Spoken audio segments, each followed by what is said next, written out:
আসলে ভিস্তি এই পেশাটা একটা প্রাচীন পেশা এবং অধুনা এখন প্রায় লুপ্তপ্রায় জীবিকা।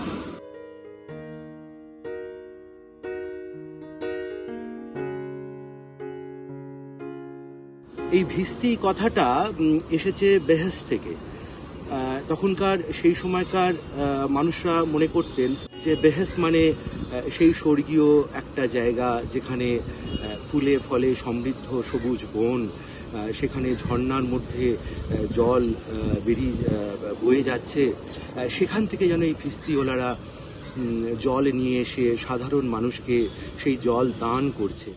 এরা এই ভিস্তিওয়ালাদের জল একটা স্বর্গীয় প্রতিরূপ হিসাবে মনে করত। ফলে দেখা যায় যে এদের যে পেশা এবং এদের যে জড়িয়ে গল্প, এই গল্পগুলো তাদের পেশাকে যেন একটা অন্য মাত্রায় নিয়ে চলে গেছে।